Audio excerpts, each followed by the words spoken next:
Greetings trainers, KuroBlitz here, and welcome back to another video. Pokémon Scarlet and Violet, the most recent games that have been taking the world by storm with acclaimed criticism and also a beloved fascination for the open world. This is a game and a generation that has been taking a lot of risks and a lot of liberties. One of them being Ash Ketchum, the beloved protagonist of the Pokemon anime series, not being with us anymore. But what if he was? What if there was one more story to tell? This is what I'm here to offer you today and for the oncoming weeks. What if there was a Pokémon Scarlet and Violet series?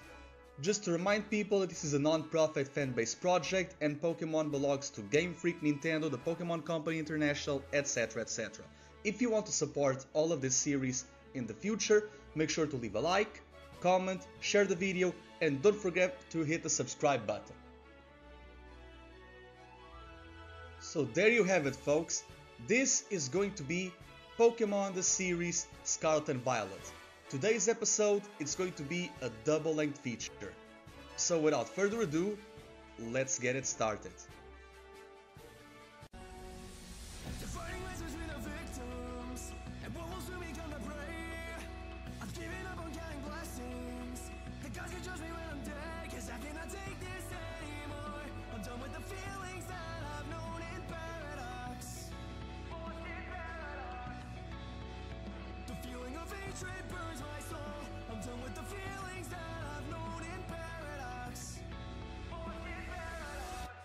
I may be crazy enough to break myself inside my head, 'cause lately I couldn't find these answers to live by instead. Some will call it giving up, I just call it getting lost in my own revenge, burning out and fading away. I feel my eyes, they're paralyzed, beyond the path I'm still alive. Drown me out, what was once what I had, burn me out of my misery, down to the ashes, ashes, we all fall down to the ashes, carry on, I've been gone from the place where I belong, 'cause I cannot take this anymore, I'm done with the feelings that I've known in paradox, the feeling of hatred burns my soul, I'm done with the feelings that I've known in paradox. Episode 1. After the events of the Pokemon Journey saga and the Aim to be a Pokemon Master mini-series, our boy Ash Ketchum has been traveling all over the world, rotating his Pokemon as far as the eye can see. After defeating Leon, the world has been his oyster, and with that, he's been taking a lot of battles and a lot of challenges in the region of Pasio, meeting many trainers from all over the world and having fun at battling. Now he's not in the World Coronation Series anymore to defend his title. And neither is Leon, because of opening a battle tower in Winden City. And that means that by proxy, the new monarch of the competition is none other than Cynthia, with Ayanta being her vice champion for the time being. Ash wanted to challenge himself outside of the competition for a change, which led him to the region of Pasio, where he met new faces from all over the Pokemon world. But one face stuck out the most, a familiar one from his time in the Indigo League. That's right, the chairman of the Pokemon League of the Kanto, Johto, Hoenn and Sinnoh regions, Charles Goodshow. It's been a while since Mr. Goodshow has met Mr. Ketchum, and they've been trading, not only praises, but contact information, now that Ash has a Rotom phone, and Mr. Goodshow wants to Ash to have an offer for a job. Or at least something that he would spark his interest in battling again, or at least as reinvigorated as it was during his time in the World Coronation Series. This is where Mr. Goodshow introduces Ash to one of his colleagues, the top champion of the Pokemon region, that's Paldea, as well as their one trainer from the league, that being Geeta. Geeta is very pleased to inform Ash and to meet him as well, upgrading his Rotom phone with Pokédex for the Paldea region, as long from one of her colleagues, that being Mr. Jacques. Ash is delighted, asking Geeta if she's here because she wants to battle him due to not being in the World Coronation Series. She's delighted, but that's not the case.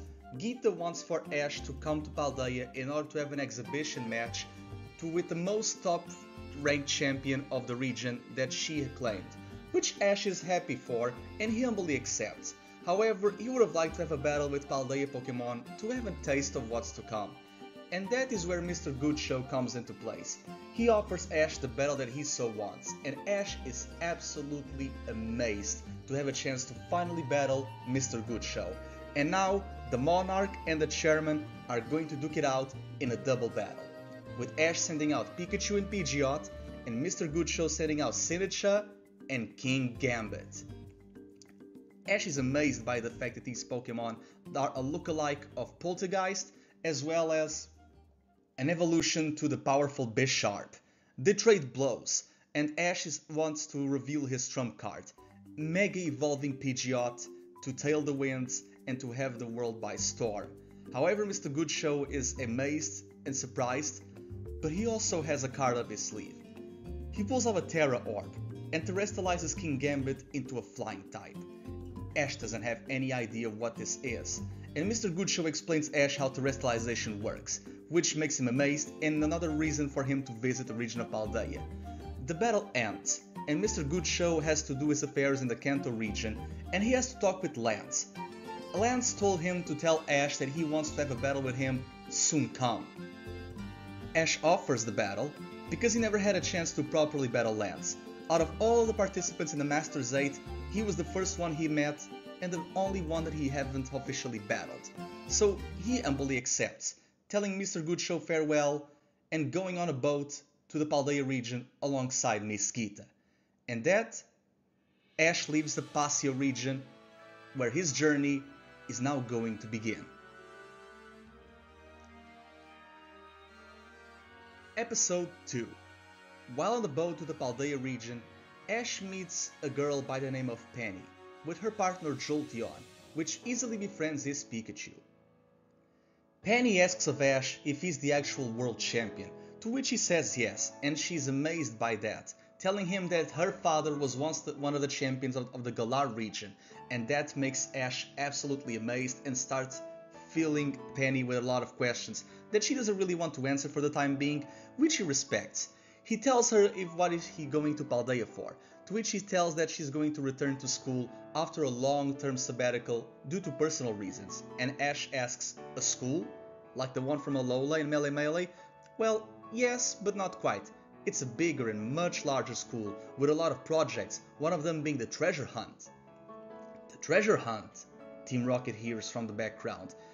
They think it's something about more personal, and they want to try to tail Penny in to see what she can grab information from her. But Ash is having none of that, so the twerp thunderbolts and they blast off again to the ocean, but they want to go to Paldea to see what this kind of treasure hunt could be.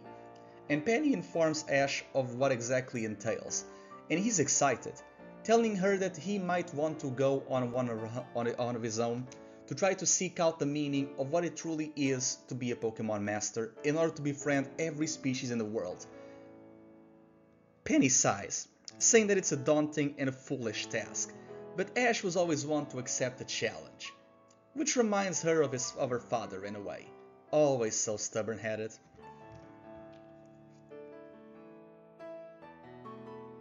Episode 3. Ash and Penny arrive to the Paldea region, to the southern province as they reach the port and harbor of Cabo Poco. Geeta gives Nemona's headdress to Ash so that he can go ahead while she has some business to attend. He asks Geeta if Penny can come along and she has no problem with it. So they go around the routes and the fields, seeing a bunch of Pokemon from all as the eye can see, as they both reach a big blue house, seeing a girl wearing orange and a guy wearing purple having a little debate. Well, little for them, that is. Arven, why you have the starters here? You know very well why, Nemona. You're going to battle the Monarch, aren't you? Mr. Clavel told me that the starters need to see how a true battle is, so they are being prepared for trainers. Why can't I just battle them? Nemona, they're babies. And excuse me, are you the one that I need to fight? Ash asks, with Penny sighing yet again. They recognize Ash as the world champion, and they are very amazed. And Nemona says, "Oh yeah, I'm the new top champion. Gita told me everything about me. Do you want to battle? You want to battle?" Like, Jesus, girl, chill out, please.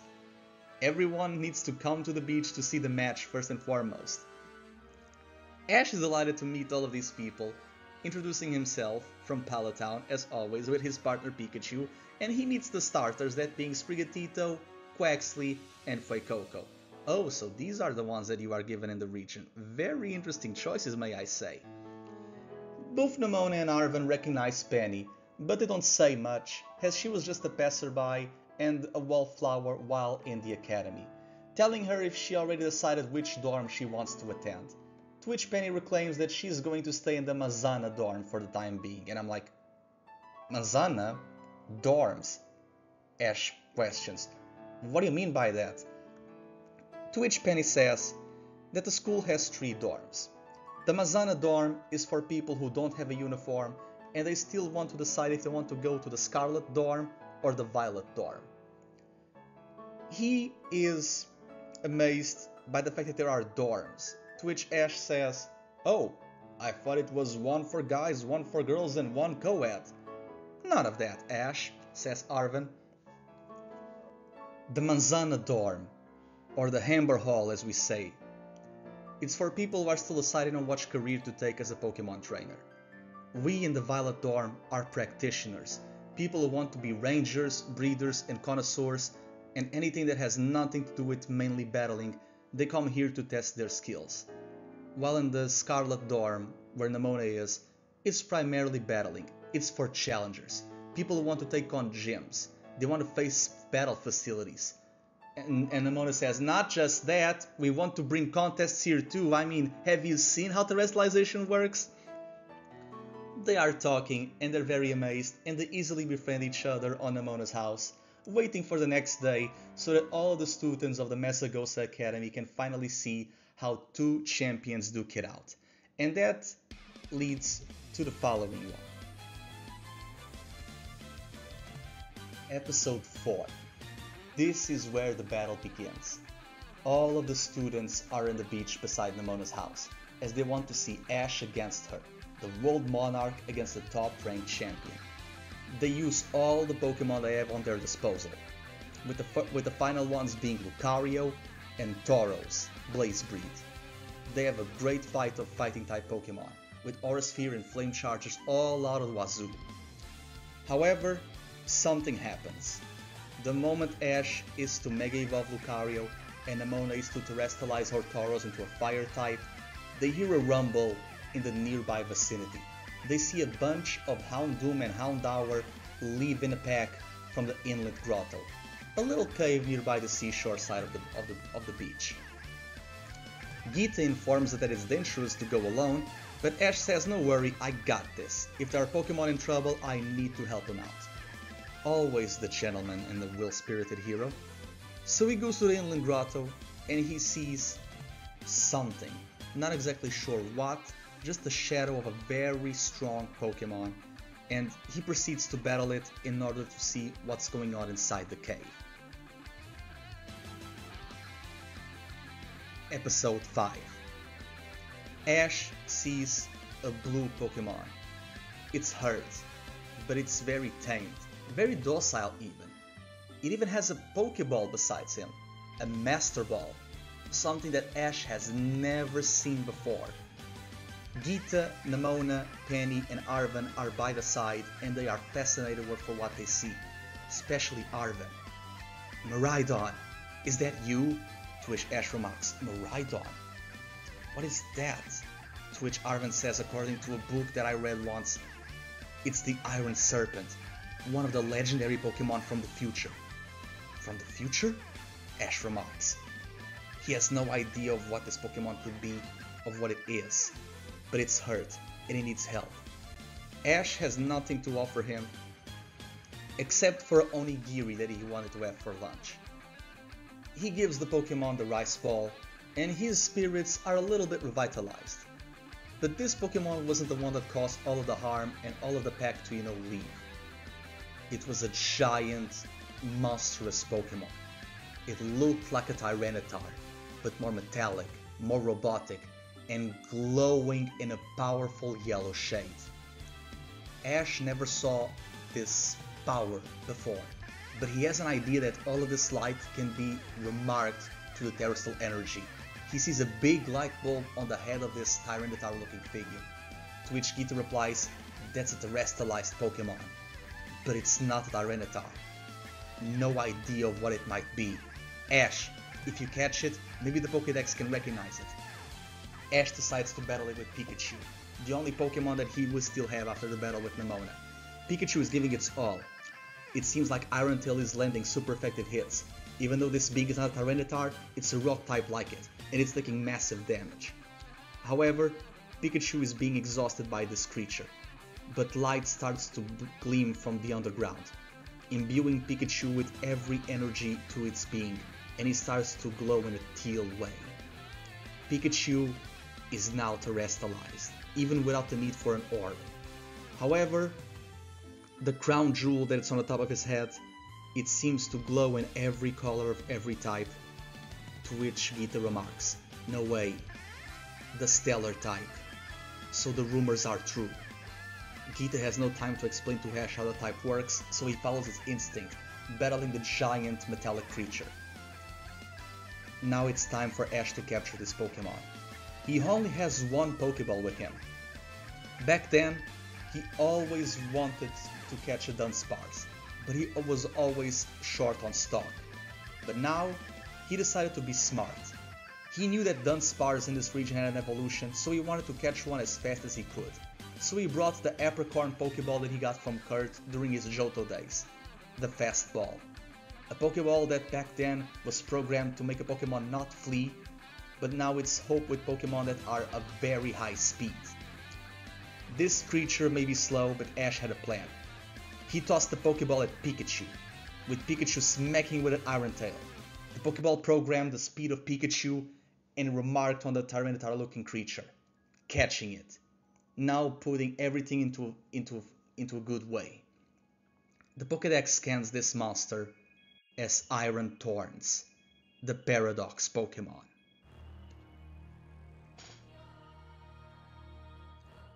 Episode 6. Arven decides to take Geeta, Ash and everyone else to the laboratory that his parents once worked in the southern province of Paldea, nearby a lighthouse, where he has all of the information about this creature named Miraidon and the paradox known as Iron Thorns. It was a research from his father, Professor Turo, who was fascinated by Pokemon of the future, while his mom, Professor Sada, was fascinated by Pokemon of the past and all ancient relics associated with them.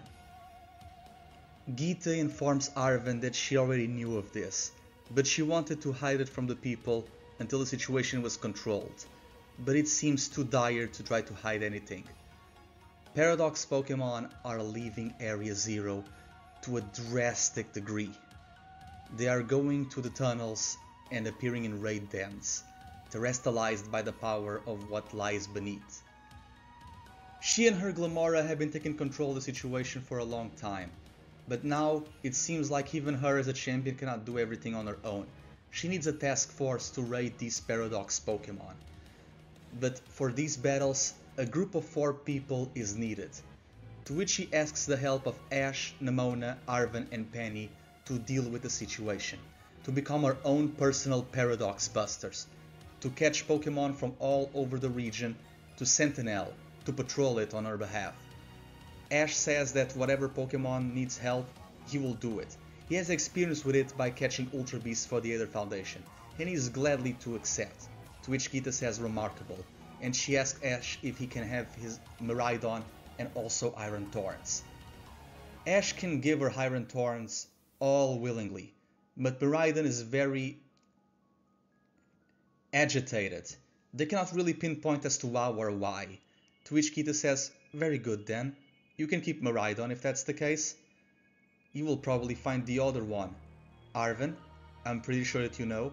"Correct. Koraidon, the Winged King. They used to be together while in Area Zero with my parents. The other one might not be far too off from here. We need to see where they are."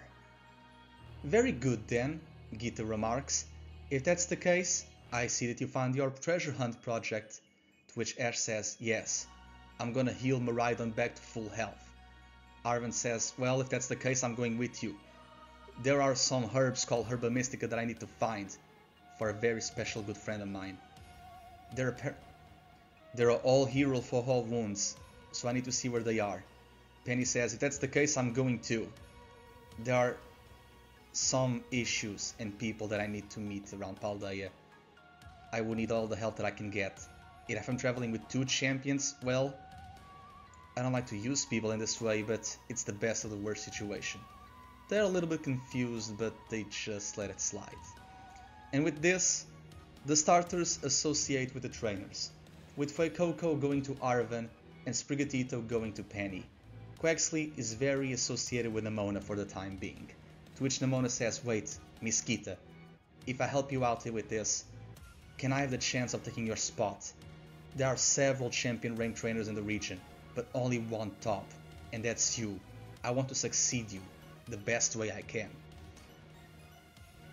That's fine, Nemona, but if that's the case, you need to re-challenge the gyms. You need to rematch them with their full teams and their all-powerful one Pokemon, not the ones that they test the newbies. You're not a newbie anymore, so I think you can deal with the case. Of course I can, Nemona replies. Besides, I have Ash with me. I'm going to get some champion level training no matter what.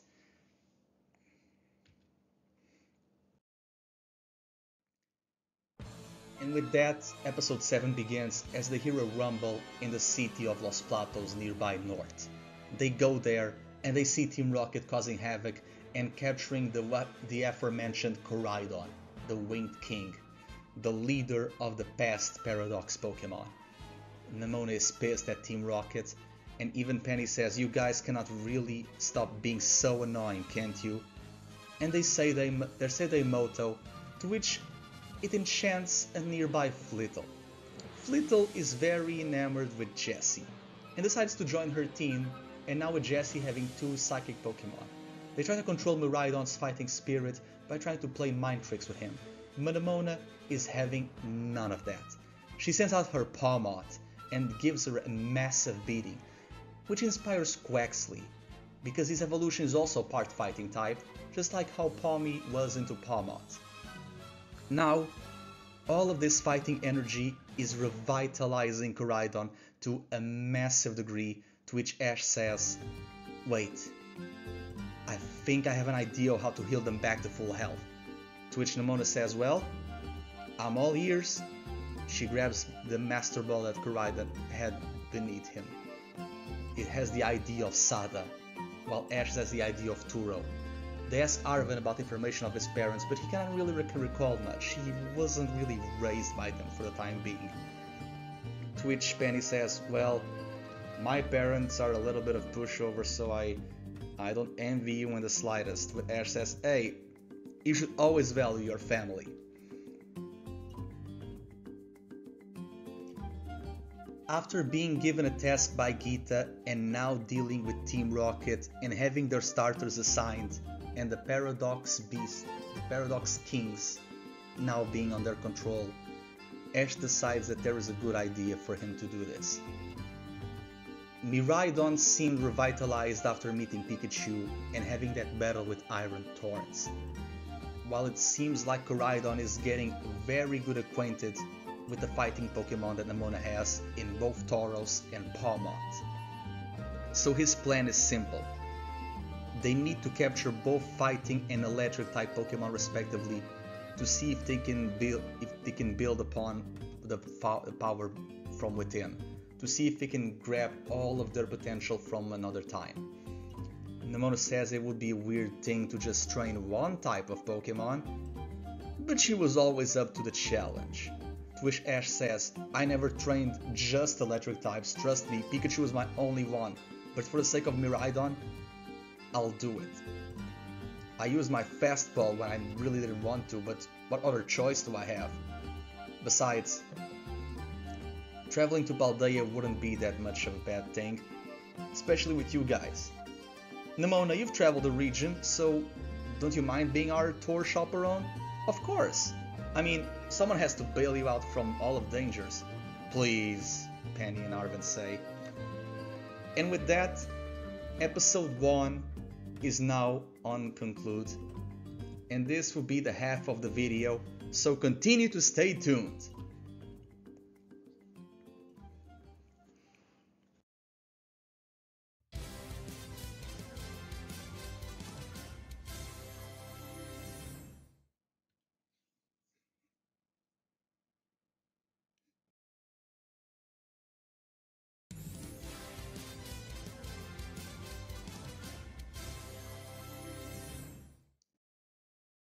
Episode 8.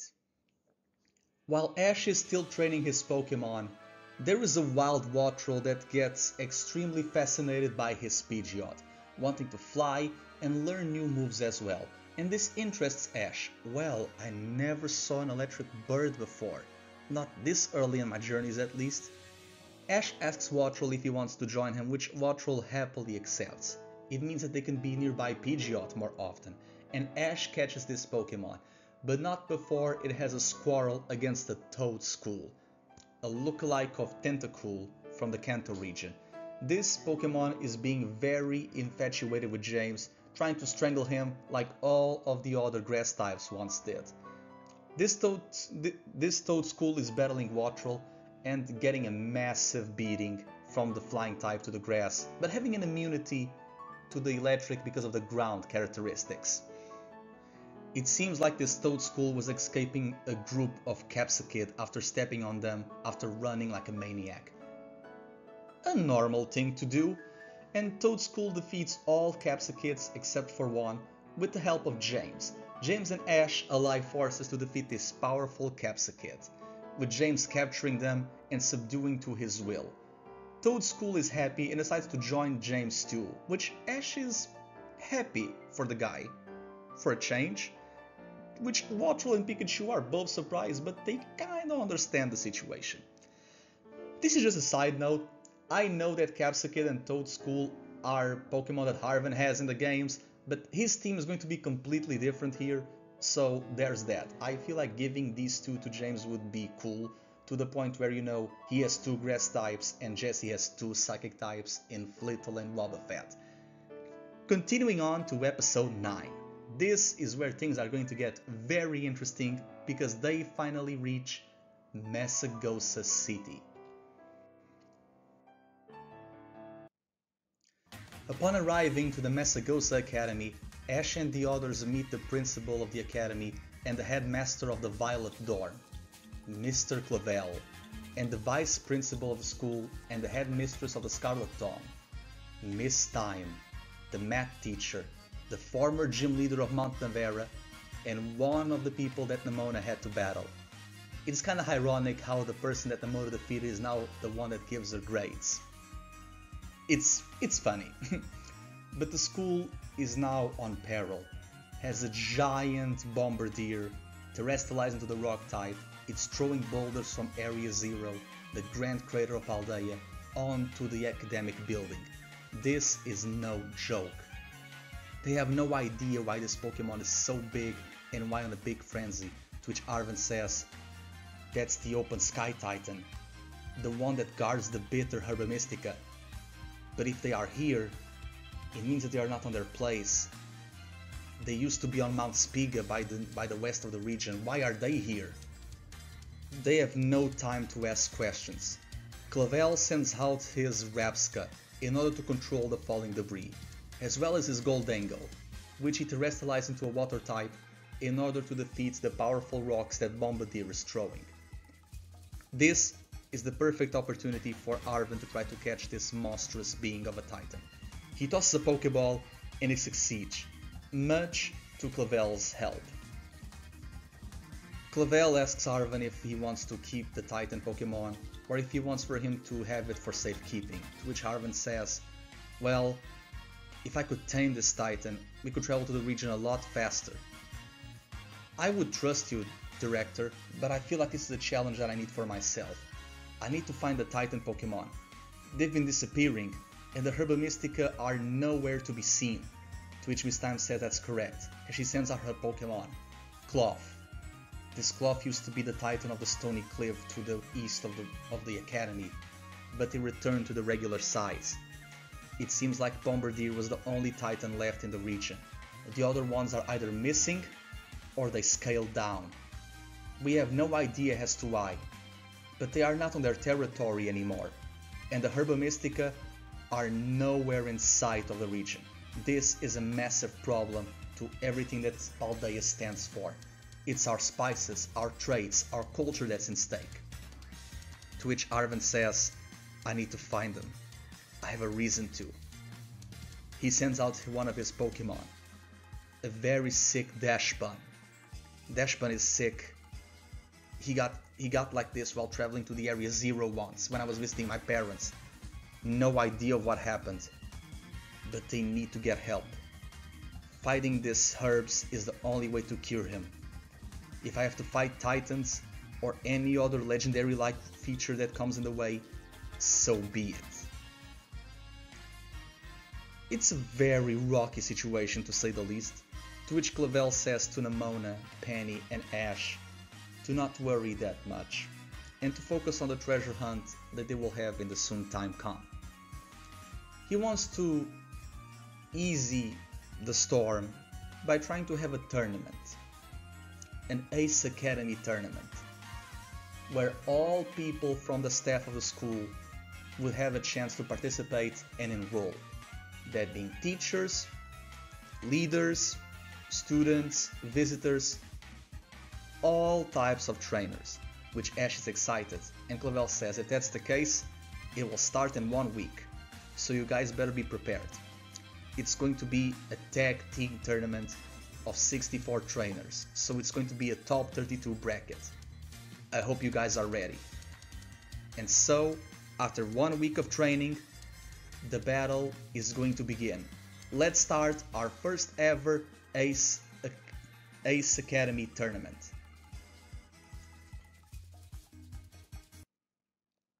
Episode 10. Ash and the others go to the plaza of Messagosa Academy, to which Ash is now paired with Arven and Nemona is paired with Penny. For the top 32 of the tournament, Ash and Arven are going to battle Elekis and Homa. They have the evolved forms of Sprigatito and Quaxly in Floragato and Quaxwell. They are very apprehended about this battle because they never had a chance to be together before, but neither had Ash and Arven, so it will be a test for both duos, with our protagonists coming out victorious. And in the other round, we see Nemona and Penny battling Juliana and O'Hara, with the Dunsparce and Crocolore.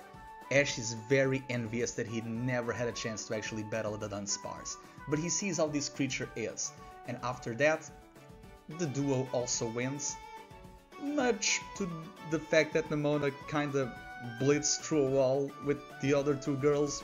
They sadly didn't have a chance. Ash at least is more spirited by using Motrol. Nemona just used her ace from jump. This girl doesn't... Yeah. Let's go back to another episode, shall we?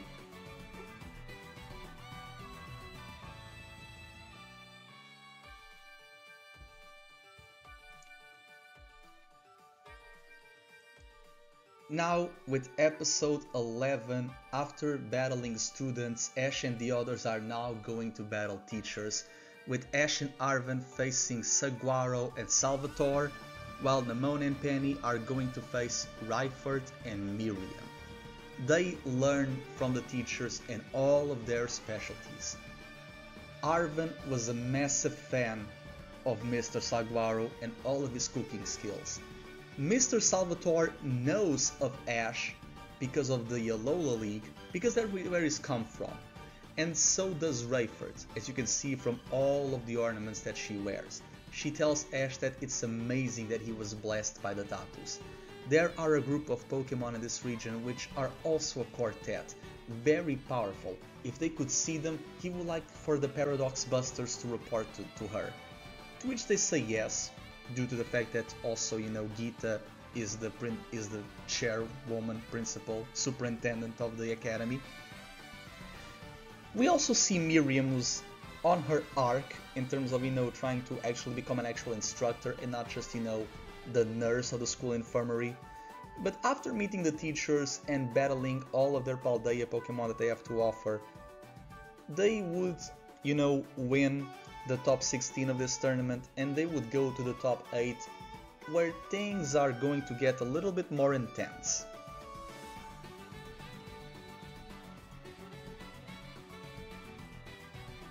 Episode 12. Now things get interesting, as Ash and Arven are going to battle the professor of the Pokédex of this region, Mr. Jacques, and the director of the academy, Mr. Clavel. They have an intense battle with their Pokémon, with Arven losing but Ash carrying the victory and coming out victorious and making the duo go to the top 4 of the tournament. Meanwhile, Nemona and Penny sadly are lacking the synergy for the time being. More so because of Nemona feeling pressure due to the fact that they are facing not only one, but 2 members of the Elite Four of this region. That being the Ground type Master Rika and the Fighting type Master and her former teacher in battle studies, Dendra. Nemona feels the pressure due to the fact that she now has to raise a team of fighting types, but she also doesn't know if she's going to fit the expectation or the standard that Dendra is now showing to the region. Which Dendra says that she has no need to worry about it. She's going to do a great job even with her own skills and fighting spirit. But she cannot be sloppy, she cannot be hesitant, otherwise she will lose more battles like she did today. She's a champion. She defeated Dendra once before. She cannot have any doubts on her head. The moment she lacks those, she will be unstoppable, probably defeating Ash one day. To which she says, "I'll do my best." And with that, both Penny and Nemona stay behind the tournament, but they decide to acquiesce and make truce and get to know a little each other better to see how they could improve with their synergy as a team. And with that, Ash and Arven go to the top 4 of this tournament and they are going to battle the other 2 members of the Elite Four of Paldea. Episode 13. As you can see, I decided to not have Poppy in the Elite Four for this rewrite, for this what if. She's going to show up in the future, so don't worry, but in terms of the Elite Four, I also have Freed here. I like his character in Horizons, and I think he would do a great job. As for the battle, Arven would instantly lose because he wants to, melt the Ice type Baxcalibur with his Fuecoco, which is a cool strategy, but Baxcalibur is also Dragon type, it really doesn't do much. And Fuecoco is a fire move on a Pokemon with Thermal Engine. So the ability kicks in, it powers up Excalibur and gives the lesser reptile a massive beating.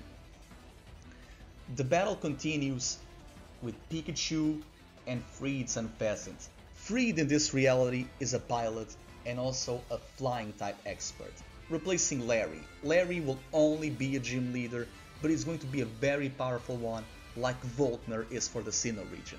He's Elite Four level, he didn't took the job because Freed took the job for him. Kinda like Flint in a way. They do meet on the Treasure Eatery from time to time, but that's besides the point. Freed is battling Ash. His Unpheasant is very massively powerful. He's taking good hits from Pikachu, but he's not going out without a fight. He's using both Detect and Night Slash, moves that Freed saw Ash's Surfetch use in the World Coronation series, to which Ash is flattered for the fact that someone else is trying to copy his moves, but copying can only go thus far. Ash pulls the Terra Orb that Kita gave him and all of the other members for the raids, and terrestrializes Pikachu into the Stellar type. Freed is amazed, believing he was the only one to actually have that power. Not even Miss Gita has it. He pulls off his Terra Orb and terrestrializes Unpheasant as well. The flying type Pokemon has massive domain over the skies, maneuvering like how Ash's Pidgeot did while in the battles of Pasio. Ash says, "So you've been studying my moves? Yes, I'm a big fan of you. I became an Elite Four to have a chance to not only battle Miss Gita, but to battle you and all of the other champions of the world someday." Ash is flattered, sparking a little rivalry with the Elite. And with that, the match sadly comes to a close, with Freed winning by a hair. Ash loses this battle, but he learns a big lesson, that the world is bigger. He's glad that he had come to the Paldea region. He wants to be stronger to defeat all of the Elite Four in a way that it's not required for the gyms. Nemona sees this from afar and sees that the rivalry that Ash and Freed have is very similar to the admiration that she has for Miss Dendra, with Arven seeing a little of semblance in him with Hassel and Penny with Rika. Freed tells Ash that he wants to battle him another time, and with that, he and Hassel would go to the finals, where they would have to battle the other two members of the Elite Four, that being Rika and Dendra. But before that, Freed informs Ash that his battling skills were honed at a very young age, because he was one of the first graduates of an academy to the east coast of Unova, that being the Blueberry Academy. To which Ash says, "Oh, so you're from Unova, huh? One of my best friends is a champion there. I'm pretty sure that she would not even be able to defeat you. You really are strong, Freed, do you know that?" "Thank you, good sir," Freed remarks. But with that, the finals of the tournament sadly cannot take place, because someone is causing a ruckus in the Grand Hall of the Academy. Episode 14. Some students in very weird design uniforms are raiding the school, revealing themselves to be grunts of Team Star, affiliated with several squads and several captains from the team, and Penny is pissed. She and Jolteon are having none of that, to which Ash says if she knows them. "Know them? I sadly do. I created them. There was a bullying problem in the school 18 months ago, Ash. I had to rebel against our perpetrators, and it didn't end well. Now the ones that were trying to fix the issue are now becoming a bigger issue. Team Star was my crew, my family, but now they're out of control. That's why I took a sabbatical, to train and return stronger. I created them, now I will put an end to this. It's my cross to carry. I need to make sure that Team Star cannot cause harm in the region. I need to talk with the captains, to my friends. I need to make sure that they don't cause any harm to the school anymore." To which Ash says, "Well, that seems like a very complicated situation, Penny, but we are your friends. If you need help, we are here for you." To which Arven and Nemona nod. She's happy. No one from the Mazana dorm was this close to her. The only member of the Hammer Hall that she had was Jolteon, and that was until Sprigatito joined her party. She's glad. She told her father this situation, and she doesn't know how to process it. Her father, if he knew the situation, he would come to the academy in a heartbeat, but she had to deal with her issues on her own accord, to which he respects. Penny even says, "Well, I guess that villainy runs in the family." To which Ash says, "What do you mean?" "Oh, didn't I told you? I'm Chairman Rose's niece." "You're what?" Ash remarks. So, the former champion was his brother, yeah. Okay, this is very weird situation for Ash to deal with. And Penny basically just double kicks a lot of Cyclozars to Kingdom Come. And they basically have to, leave the academy after all of this is kinda said and done in a way. And after dealing with the grunts of Team Star, the group basically gather in the vicinity of the academy, and they vow to each other what they want to do in this treasure hunt. The Paradox Busters, alongside Koraidon and Miraidon, they solemnly swear to make their best for their duties. Ash to become a Pokemon Master, Nemona to become the next top champion after Gita, Penny to defeat her friends from Team Star, and Arven to see where the Titan Pokemon now live and to heal his Dash Bun with the Herba Mystica.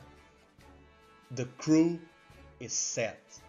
The Paldea journey, after 14 long episodes, is now going to finally start.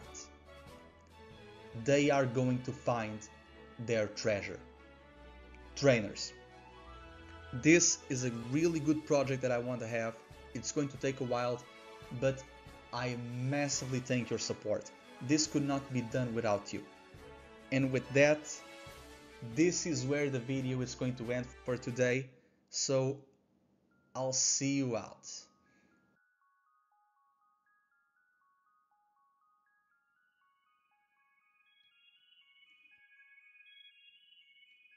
So what you're saying, Gita, is that the Iron Serpent and the Winged King are now with the visiting champion and your protege? Correct, sir. They are. I tried to tell them to give them the Pokemon to me, but they wouldn't budge. No matter. It will only be a matter of time. Let's monitor and supervise them from afar. Besides, if two champions are taking care of them, it means they will return stronger and more powerful than ever before once they return here, to my paradise. That may be true, but the Paradox Pokemon are leaking from here. What are we going to do? If someone tries to sniff around where they have no business with, we are just going to give them the treatment that we give to that damn mutt of Arven's. The professor's brat wanted to interfere with us. Now he hates some mochi. I want to see what that Dash Bun will live longer to tell the tale. That's what I wanted to talk with you, sir. The mochi. It seems like it can chain the Pokemon, but only the weak-willed ones. If not, it can only poison them. Do you feel like we should do this with the Winged King and the Iron Serpent? I mean, Koraidon and Miraidon, that is. So those are the names that they gave them. Simpletons. And don't you worry, Gita, I have better plans for you now. I mean, you're my figurehead as the champion after all. Or what's a champion to a king? You're right, my highness. But the situation is dire. What are we going to do with the professor's research? I haven't come this far without knowing how to deal with a ghost or two, you know. If they are going to haunt me, I'm gonna show them how truly terrifying I can be. Besides, you said it yourself, only the research matters. If Sade and Turar want to try to stop me, they can better try. To no avail, that is. There is nothing that's going to stand in my way, you hear it? There is nothing that's going to stop me from getting what I want. My paradise. My treasure. Last time on Pokémon Scarlet and Violet. Ash battled Chairman Charles Gurcho in the region of Pasio, befriended Chairman Rose's niece on the road to Paldea, met Nemona and Arven as well as the starter Pokémon, defeated a wild terrestrialized Iron Thorns with the help of his stellar type Pikachu, and was entrusted by Champion Gita to take care of Miraidon. But that's not all that happened. As Ash caught a Wattrel after a skirmish against Team Rocket, witnessed a Titan Bombardier causing havoc in the school grounds of Messagosa, participated in Academy Ace tournament along with other students, teachers and Elite Four members, and saved Penny herself from the clutches of Team Star. What new adventures awaits our heroes this time? Make sure to stay tuned to the video and subscribe for more episodes.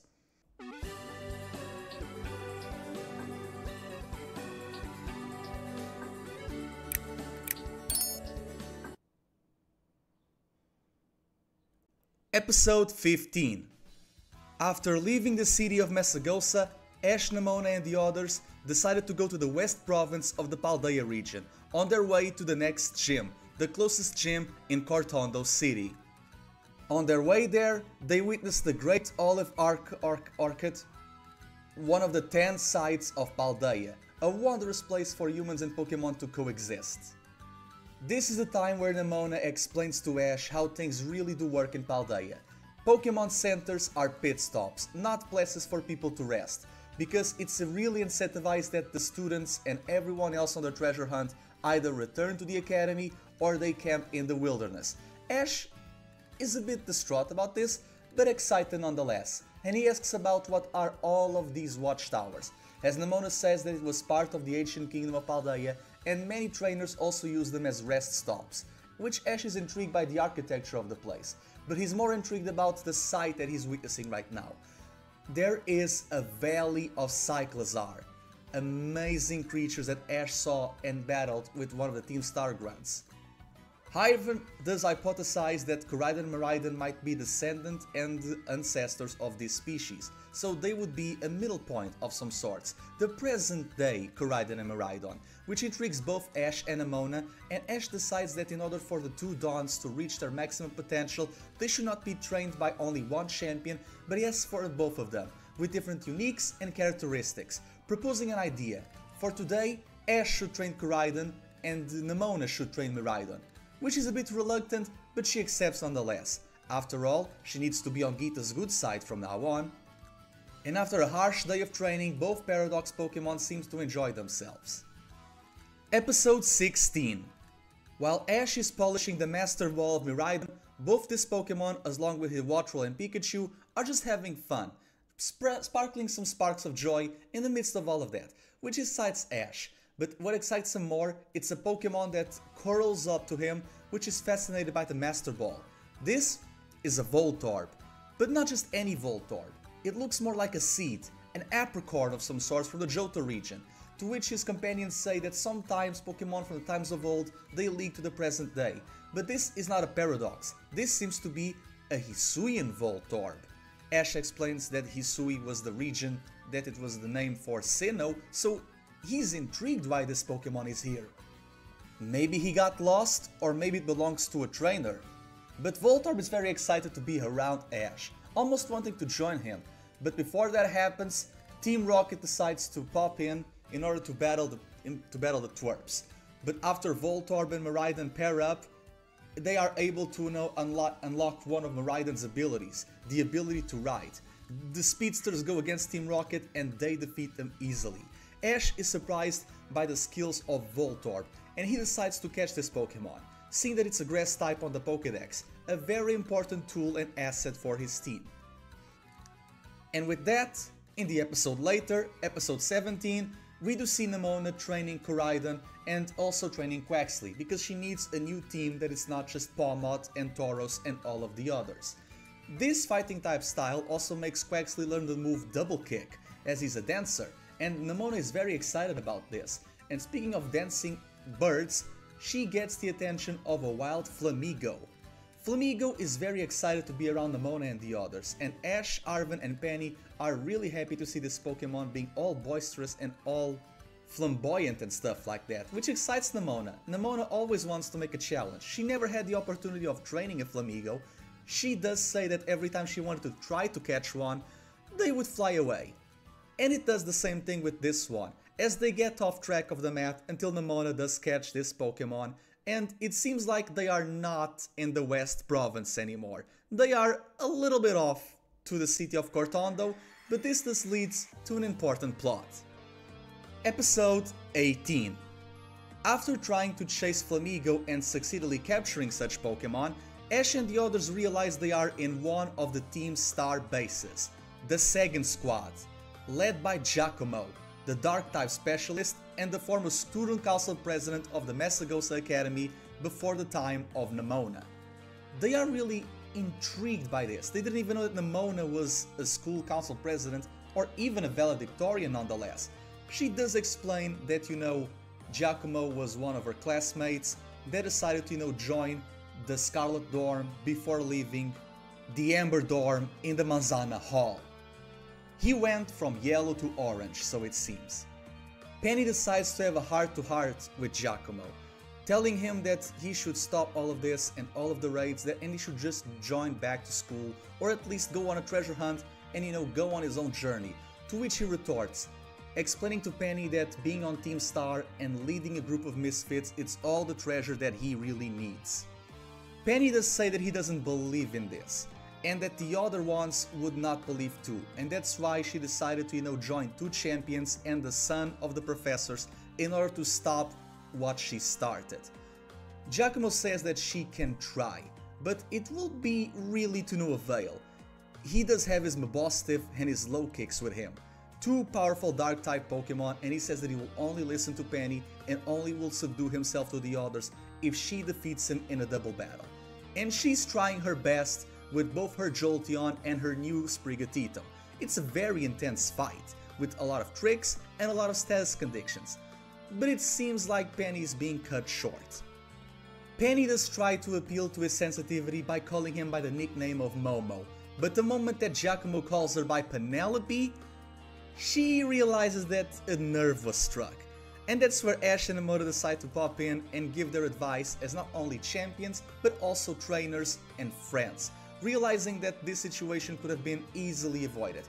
Ash, very concerned about Penny, he tries his best to, appeal to her, while Nemona does have a heart-to-heart with Giacomo in order to explain to him how the school is doing ever since the bullies got kicked out. But this is not yet enough to convince him. However, in the vicinity, a large noise is heard, even scaring Dashbun from, Arven. Episode 19. This was definitely not something that Team Star was expecting to raid their bases. A legendary Pokemon, one of the 4 ruinous treasures, one of the powers of calamity. The spawn of autumn, their fall, Pokemon 1001, Wuxian.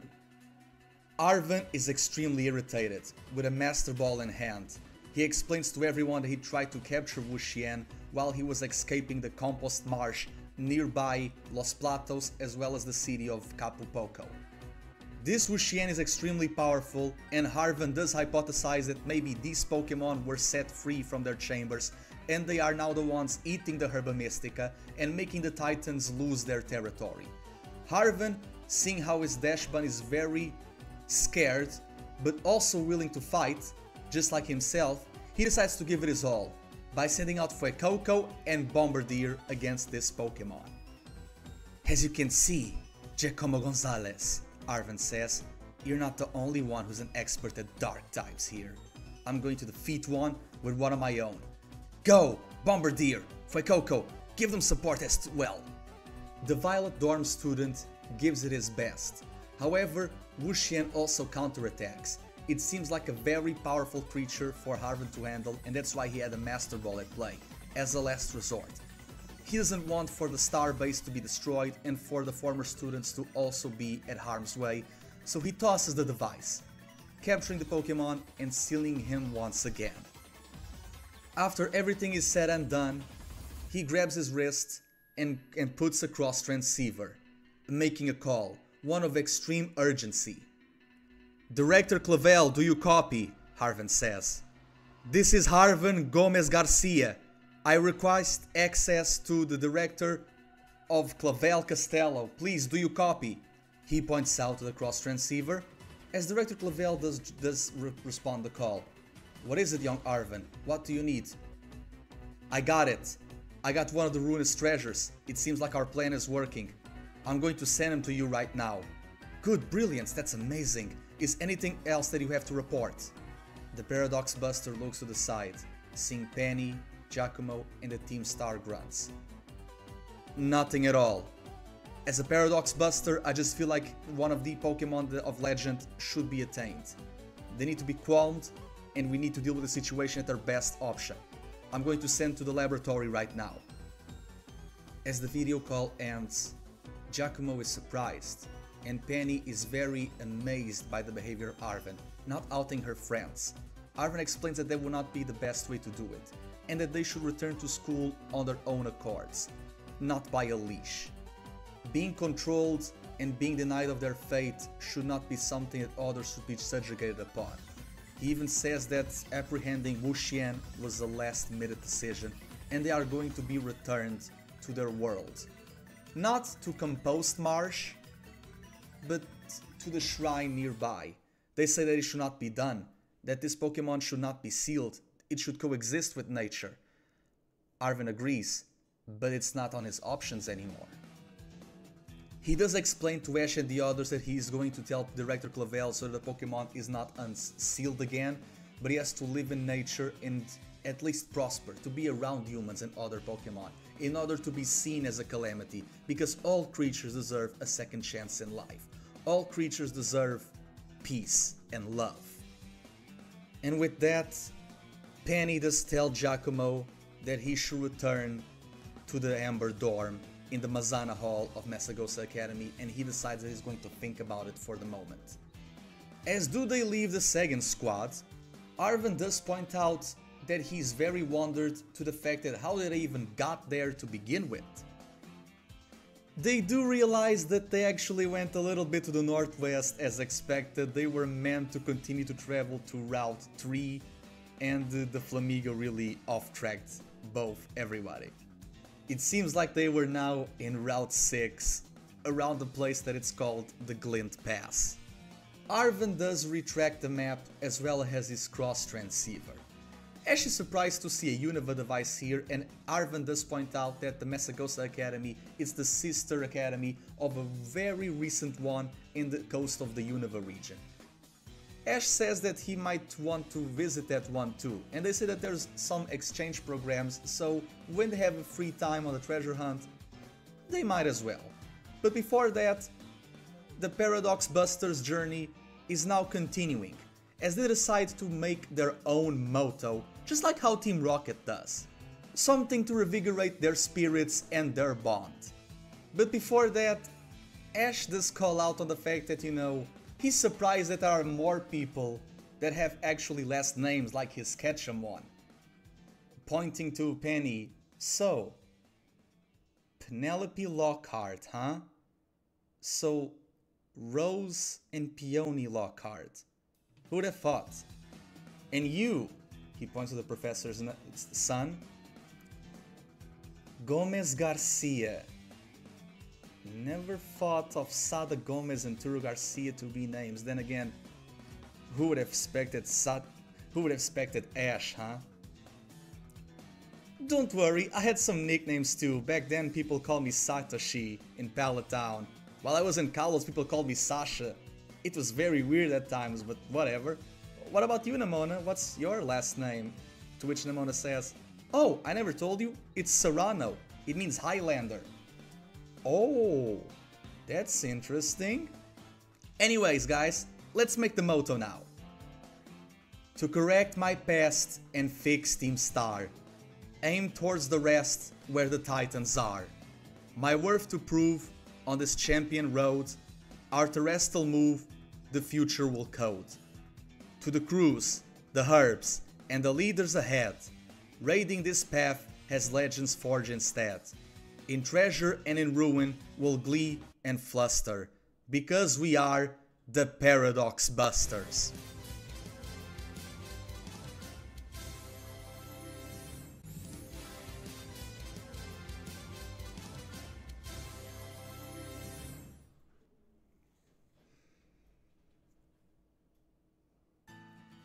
Episode 20. Ash and the others finally arrive to the city of Cortondo, and they do meet gym leader Katie, who is having a conversation with chairwoman Gita. Arven is extremely amazed by her bakery skills, and he decides to learn something from the famous baker, as he wants to be a great cook and a chef to the group and to himself one day. Ash is excited to see Gita, because now he really wants to have a battle with her, to which she accepts. After all, she needs to supervise all of the champions, not really just the ones on her region, to which she tells him that she's going to use her Pokemon, and he wants to see if Ash has what it takes, just like how he did against Charles Goodshow in the region of Pasio. She does explain that Sinitcha and the King Gambit that he faced were once her Pokemon, but she decided to now opt for a new roster instead, to which Ash is understandable the situation. He does change teams from time to time, but this is neither here or there, as the battle starts with their Pikachu and Glamora, and they both terrestrialize into the Stellar type. They are very amazed to see this happen, as Nemona's Power Gem it's reflected by Iron Tail, and Venoshock it's intersected with Thunderbolt, this giving Pikachu the win. It is a very brief battle, but Geeta is not surprised in the slightest, because the champion is after all the World Monarch. She does ask him how Miraidon and Koraidon are doing, and they say they're fine, but they're a bit reluctant of leaving the Pokeballs all the time, which is understandable, and after a day of being in Katie's bakery, this is now finally the time for Nemona to prove herself. This is going to be her first gym rematch in the Paldea trip. Episode 21. Nemona is ready to face Katie, as Katie decides that this will be a double battle with only 2 Pokemon. She does send out her Spidops and her Bug Terra Ursaring. This frightens Nemona, because when she was only traveling in the first time, she only had to face a Teddiursa and a Tarantula. Katie does explain that, they evolved during her absence, and many times than not, because her gym is the closest to the academy, that Geeta tells her that she has to hold back on new challengers, but not anymore. To which Nemona says, well, you might be using a stronger team, but I'm still going to beat you with a more weaker one. So she sends out Quaxly and Flamigo, her 2 flying type Pokemon. Wait, but Quaxly is a water, not this time, as Quaxly is now terrestrialized for the situation. It is very unlikely for a Pokemon to terrestrialize into a type that they don't particularly have in order to, add a bonus damage or to remove weakness, but Nemona had some Terra Shards extra before the trip began, so Katie, I'm sorry, but you don't really live long enough to tell the tale, and she gets immediately defeated. And after a long battle, Nemona is very excited to, see how Geeta feels about her, to which Geeta says that, she's impressed that she can defeat stronger Pokemon with a more recent team, but she needs to prove herself more. To which Nemona is a little bit skeptical, but she understands the situation. After all, she's a champion ranked trainer. In order to be the new top 1, she needs to prove herself amongst her peers. To which Ash is really excited, because he really wants to meet more champion ranked trainers like her and battle them in the field too. But that is going to be for today. Trainers, I really hope you liked this episode. If you did, make sure to like, share, comment and subscribe, and I'll see you another time. KuroBlitz out!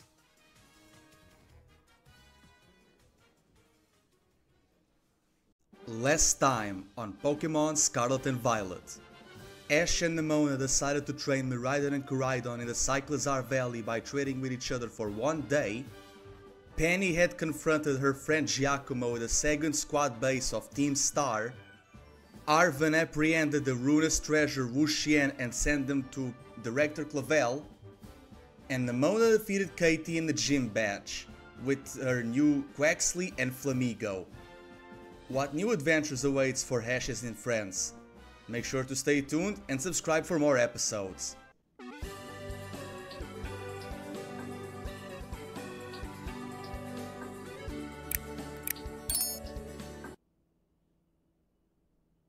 Episode 22. Traveling to the southwest of the Paldea region, our heroes are confronted with Mount Spiga, one of the most famous places of the Paldea region. It was once the home of the Titan bombardier that Arven caught. Here, Penny is confronted with a very friendly Cufant that reminds her of both her father and her uncle's Copperajah. However, this Cufant is being attacked by a colony of iron moths, the Paradox future form of the Pokemon Volcarona. They easily defeat these ones and they send whoever they catch to Geeta herself. And Cufant is very friendly and very thankful, and they decide to join Penny's team. Yes, this is a similar situation to how when Torkoal was attacked by Steel Pokemon with the reverse order in order to make sense. But yeah, I decided to give Penny a Cufant and I'm going to stick with it. Episode 23. While continuing to travel to the city of Alfornada, Ash and the others confront yet again another Paradox Pokemon, this one being the best version of Magneton, labeled as Sandy Shocks. Ash is very interested in this Pokemon and he decides to send out his other electric types to the field so that they can befriend and interact with him more in order to also help Miraidon in the best way they can. However, Team Rocket is looming in the horizon trying to catch these Sandy Shocks all for themselves. However, with the power of electricity and the bond and friendship that Miraidon has with Ash, he's able to unlock his flight form, blasting off the balloon of Team Rocket yet again.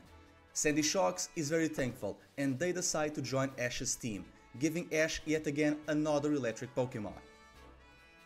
On the cliff sides to the seashore, Ash and the others encounter yet again another Paradox Pokemon that was labeled as Screamtail, a Paradox version past of the Pokemon Jigglypuff. Being Psychic type instead of normal, this intrigues the crew a lot and reminds Ash of a Jigglypuff that used to chase him on the regions of both Kanto and Johto. They decide what to do with this Jigglypuff because they seem too friendly and they are alone. They also guide them through the cliffs and also help with another Team Rocket skirmish, and they decide that, maybe not all Paradox Pokemon are bad. Some of them can also help the nature, some can also, befriend the wildlife, because the Pokemon from the cliff and the caverns and the seashores, they are very friendly with the Screamtail. They actually enjoy their punk rock music. So they decide to do a decision and let this one slide. Geeta doesn't really need to know everything, and with Screamtail here, they really thank for his guidance and they are reaching Alfornada very soon and also very safely. Episode 25. After passing Alfornada Cavern, our heroes are finally in one of the 10 sites of Paldea, one of the most beautiful landmarks, the Leaking Tower of Paldea, one of the 15 watchtowers. It's home to several Gimmighouls, and they do see these scavenger Pokemon, and they decide to have a picnic and also to have time to meet each other. Koraidon and Miraidon are having a blast, and it seems like Penny's Jolteon is also having a blast with these Pokemon. Arven decides to send out his Dash Bun. It feels poisoned from the attack of you-know-who, but Arven still needs to figure out how to properly heal it with Herba Mystica and to make sure that everything is fine.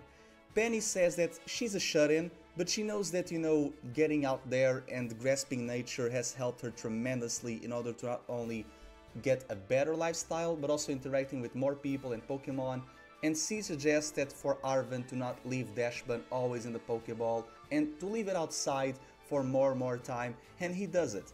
After a great picnic and after a great stay in this monument of Paldea, it seems like Dashbun is getting a little bit better. He even befriends the local Gimmighoul in some way, so he's very thankful for Penny. I really decided to, give this a very chill episode because not everything needs to be plot related, and I feel like this travel that our heroes had towards Alfornada, it's very great for not only Pokemon catching, but also for Pokemon training and getting to know not only their team members, but also, the paradoxes that are now inhabiting the region. But with that being said, let's continue to the second part, the Alfornada arc.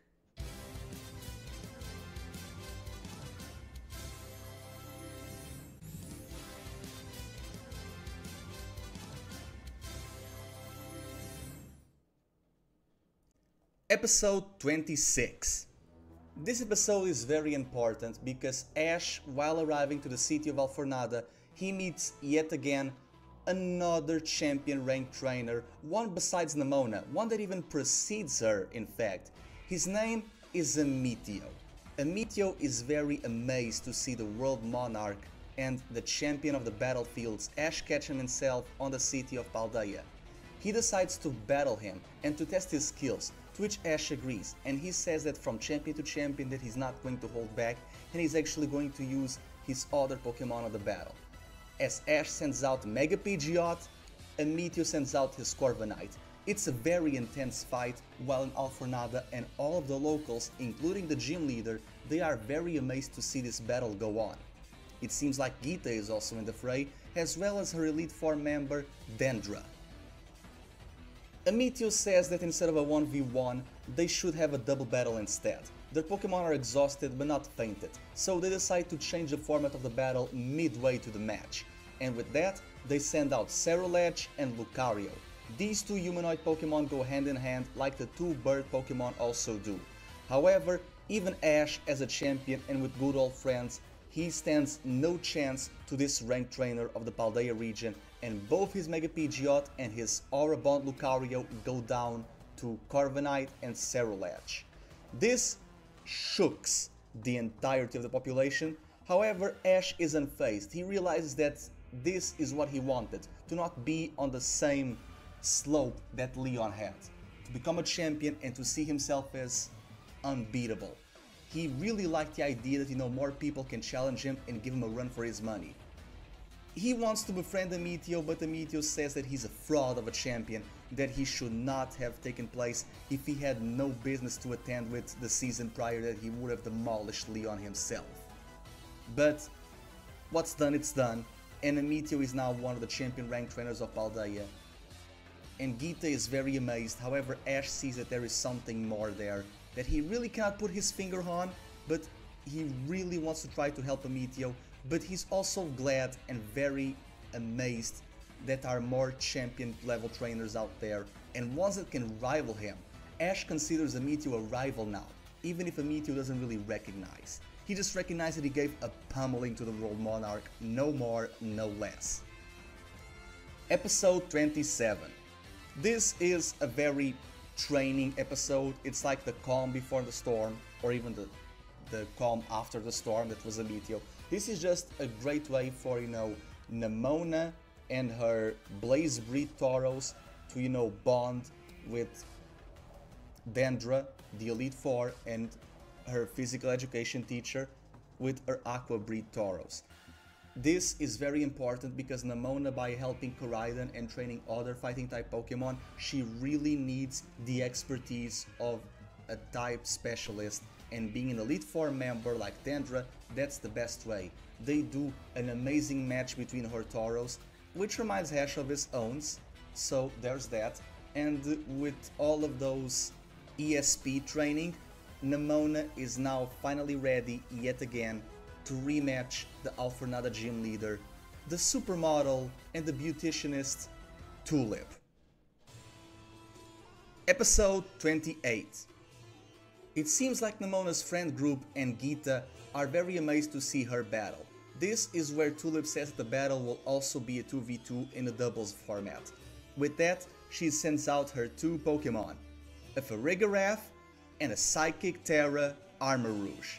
Nemona is amazed and she sends out her two Pokemon as well, her newly Quaxly and an Electric Terra Pawmot. That way Pawmot will not be affected by psychic moves to his fighting type and he's going to double down on the electricity. It's a very close match. It seems like Farigiraf will be the first one to go down thanks to Pawmot and Quaxly. However, Armarouge is very easily able to take down Pawmot, and that leaves Quaxly to be the one to win the fight for Nemona. It seems like Armarouge is not no longer a fighting type, fire type, sorry, but this means nothing for Quaxly. Quaxly is very agile and very capable and is able to defeat Tulip's Armarouge, giving Nemona her second badge yet again, proving herself more to Geeta, which Geeta is very impressed by. So there's that. It concludes the 4th episode of my Pokémon Scarlet and Violet series. Trainers, I really hope you enjoy it. If you did, make sure to subscribe and also like, share and comment. Without further ado, thank you for watching. KuroBlitz out.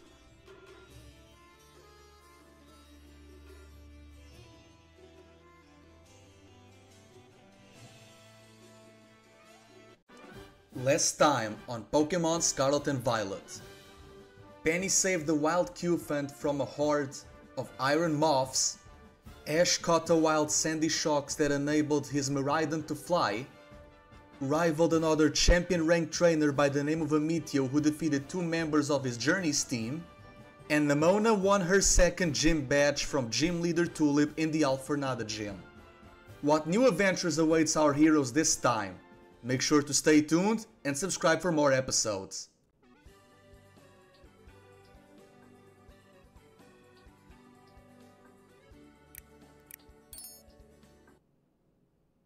Episode 29. Heading north to Colloid Hollow, Team Rocket encounters a wild Kleavor, a Pokemon from the ancient region of Hisui, They are very amazed by seeing such a specimen in the wild and decide to catch it. James wants to deal heavy damage to this rock-type Pokemon by sending both his Toadscool and Capsakid, but they leave no avail because of the bug-type attacks of this wild creature. Wobbuffet and Meowth try to do their best as well, but they are a little cutting short, and this leaves for Flittle to help Jessie. Flittle is able to muster several moves, but due to a little Raid Den, Kleavor is able to Terastalize into a full-on Rock-type Pokemon. This does leave Team Rocket on a very precarious situation, and Flittle is able to muster a lot of damage and she's able to evolve into an Espatra, dealing a lot of moves to Kleavor, and she's also able to wildly Terastalize into a Steel-type Pokemon, making moves such as Steel Wing and Flash Cannon deal heavy damage and they are able to, defeat Kleavor. Luckily, Kleavor is able to run away, and Jessie and James are a little bit disappointed they could not deliver this rare Pokemon to the boss, but they are happy that one of their members evolved. And in the midst of the den of the Colloid Hollow, they are able to find one Terra Orb. Now Team Rocket is able to Terastalize their own Pokemon when the push comes to shove and need be. Episode 30. Ash and the others also arrive to Colonnade Hollow, and they are meeting a wild Weirdeer, yet another ancient Pokemon from the region of Hisui. It seems like some Pokemon they are also very able to scout around these parts, and Weirdeer is able to guide them through the hollow in order for them to not get lost and to not enter to one of the tunnels that's an access point to Area 0. While here, they meet another wild Pokemon from the Hisui region, and they are able to not only befriend them but learn from them as well, with Ash befriending a Zoroark, Arven befriending an Arcanine, Nemona befriending a Braviary, and Penny befriending a Lilligant. This has Ash very excited. This is the first time that he's seen such wild several Pokemon from an old time's sake. So he decides to release his Voltorb so that he can play around with them and also befriend friends from his time. This also helps Arven's Dachshund to get acquainted with all of these Pokemon, and he has a close friend with Arcanine. And after crossing the paths, these Pokemon thank them and they thank each other and they go their merry way. But there is one final challenge from Hisui that our heroes have to face. Episode 31. While heading their way to Cascarafa City, they do encounter one legendary Pokemon, Enamorus, the bringer of spring, the fourth member of the Kami trio. Ash is very amazed to see such a unique Pokemon, as he battled several times the Kami trio from the Unova region. Our friends do state to him that since Unova is to the west sea of Paldea, that sometimes Pokemon from those regions come hereby, but Ash has never seen this Pokemon before. It's a fairy type and a female no less. We do see Enamorus going by a Black Star Raid Den, and she does become very powerful and terrestrializes into a fairy type only, removing her flying weaknesses, but still becoming extremely aerodynamic. Our heroes decide to become stronger and raid this Pokemon in order for theirs to become stronger too. And after such battle, Enamorus flees, but our heroes are now going to new levels and new heights. Episode 32. Ash and the others encounter yet again another Paradox Pokemon, this one being a futuristic version of Aoyama, by the name of Iron Hands. Both Ash and Nemona want to capture this Pokemon, however, due to the pressure and the synergetic energy of Iron Hands, he's able to not only make their Pokédex malfunction, but also break the Rotom phones in the process, with Penny stating that they should focus on the capturing the Pokemon as she will deal with the repairs later on, and they so do it. However, they toss a Pokeball at the exact same time, and they have no idea which one was theirs due to the collision, but Iron Hands it's caught. Penny does say that she can repair the Pokédex to see who's registered, but Ash and Nemona decide to hold that for a moment as they want to have a battle to see who should be the worthy trainer of this Iron Hands, since it's both a fighting type and an electric type as well, fitting to train both Koraidon and Miraidon in some aspects. So they decide to have a battle with their starter Pokemon, with Ash having Pikachu while Nemona has the newly found Quaxly. This is a very interesting battle. However, after mustering a lot of Pikachu's electric attacks, Quaxly is able to activate its Torrent ability and evolve into Quaxwell. Quaxwell is giving a decent fight to Pikachu by showing a lot of new moves. However, he loses as well. Ash is able to get Iron Hands as his 6th Pokemon from the Paldea region, But Nemona gets a new friend by evolving her newly found starter, and she really thanks Ash for this, since the Cascarafa gym leader Kofu is a water expert and she wants to show him what water types are truly capable of. Episode 33. In the middle of the route, Arven meets his parents, Professor Sada and Turo. They are very exhausted, asking Arven for his help, but Arven is very amazed by seeing them there. He believed that they were doing their research in the labs of Area Zero. They have no idea why they are here, and he's a little bit reluctant to helping them after what happened to Dashbun. But they say if they do, that they will do whatever it takes. Then he meets a bounty hunter by the name of Clive, disguising himself as one student from the Violet dorm of Messagosa Academy. He tells Arven so that he could, bring his parents to him by the name of Quasar. Arven has no idea of what this Clive person is talking about, and he also has no idea of who Quasar is or what their might intentions be, but if they're trying to hurt his parents, he will mean business, even if his Pokemon is hurt. Arven is using Dashbun for this battle, where Clive sends out his other K9 Pokemon in Houndoom. However, as time passes, this 1v1 then later on becomes a 3v3. With Sada and Turo sending out their Wigglytuff and Magnezone respectively, and Clive pays in the same coin by sending out his Gyarados and Abomasnow. Ash, Nemona and Penny are very afraid for Arven and they want to help, but Arven says that he has to deal with this thing on his own and also to help his family. However, we do see a shine from these three Pokemon, and Ash's aura can resonate with it. It feels like they are about to Mega Evolve. However, Clive gets a call and he immediately disappears, leaving no trace. Arven's companions are happy that the bounty hunter has fled, and he's happier that, both his parents, Sada and Turo, are now safe, telling them to go to the academy and to seek refuge in Director Clive. And so they do.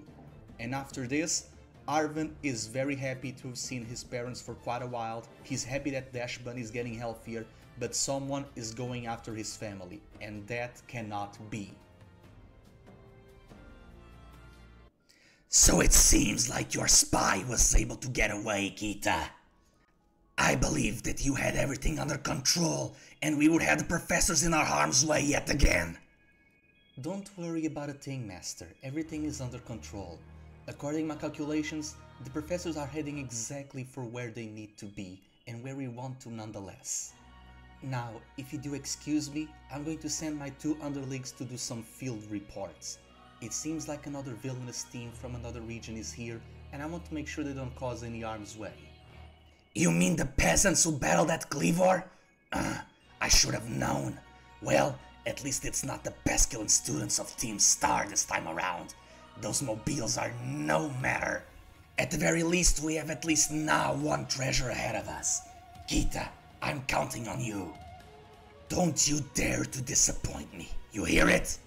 Bow to your king. Of course, Your Highness.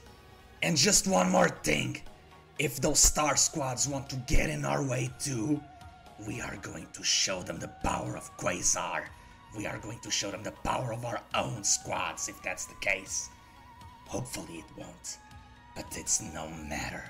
I'm going to win. I'm going to rebuild my own paradise. Episode 34. Ash and the others have arrived at the city of Cascarafa, and he's rejoiced to meet his rival Ametio. However, Ametio is not happy to see Ash in the slightest. Ash does ask Ametio for a rematch, however this one doesn't see any point in a pointless battle.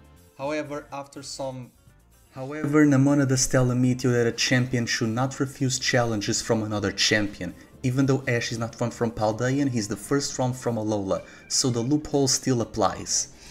Ametio begrudgingly accepts this and decides to have another 2v2 with Ash to see if he got any better, and he wants to test his old team instead of the new ones that he's training for the sake of Miraidon.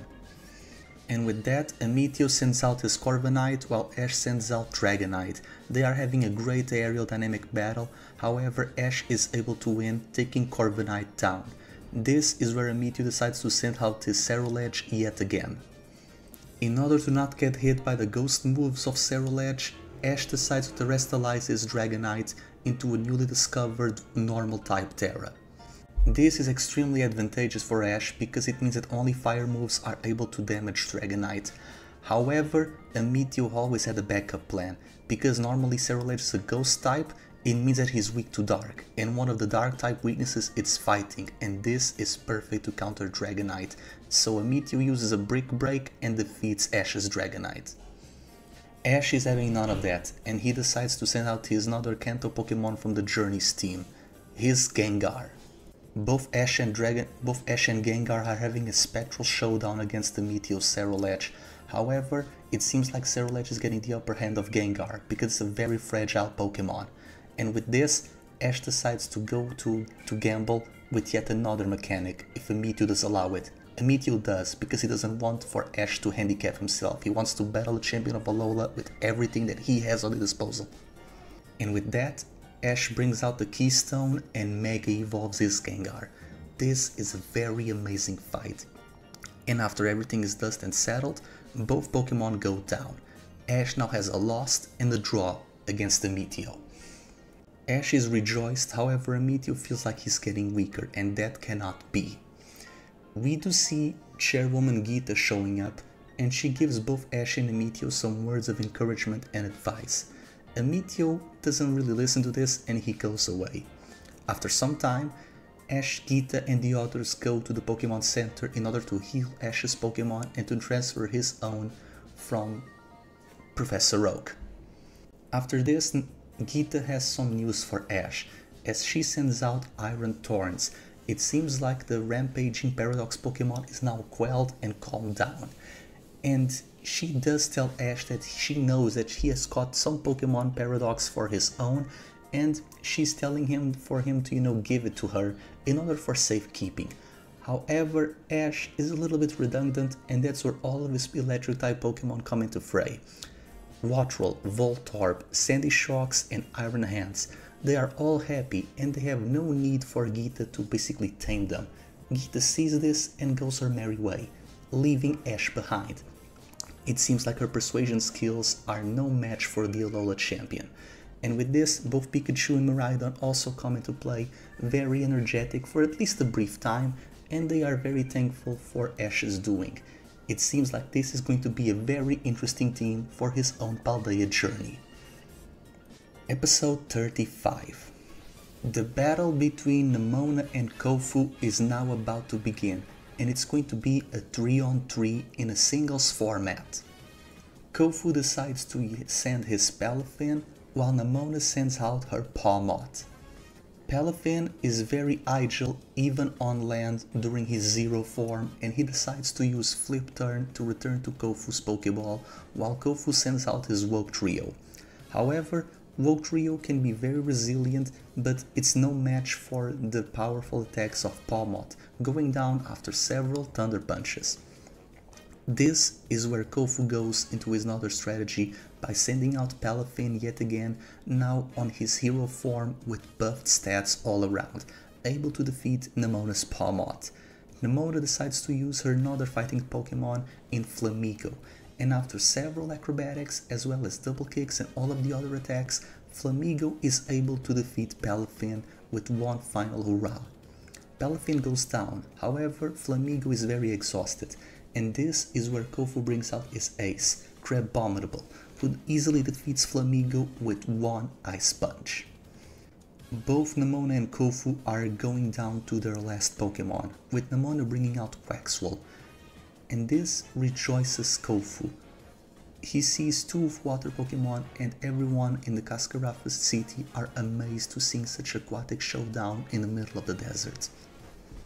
They both decide to terrestrialize their own Pokemon, with Kofu's Ice Fighting Crabominable now being a pure water type, and Nemona's Water Quaxwell now becoming a fighting type. They are giving it their all. However, the battle goes into the favor of the champion reg trainer yet again.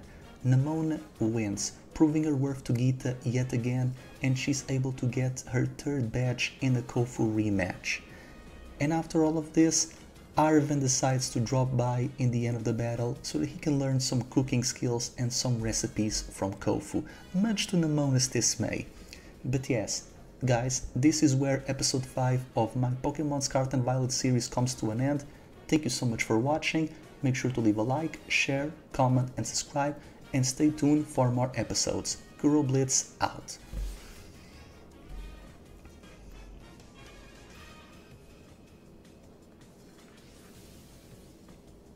Last time on Pokémon Scarlet and Violet. Team Rocket defeated a wild Kleavor and obtained a Terra Orb as their Flittle evolved into an Espatra. Ash and his friends were able to do a Terra Raid against an Enamorus from the Hisui region.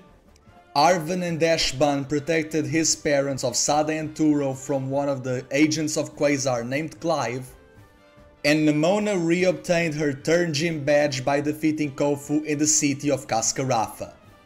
What brand new adventures awaits our heroes this time? Make sure to stay tuned and subscribe for more episodes.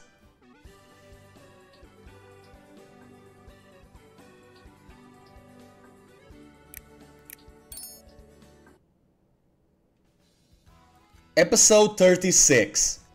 James was training both of his Grass-type Pokémon in order to become more powerful units as members of Team Rocket. However, a group of wild Paradox Pokémon came their way. This Pokémon was a past version of Amoonguss, a Pokémon that James used to have during his Unova agent days. This was called Brute Bonnet, a Grass and Dark type.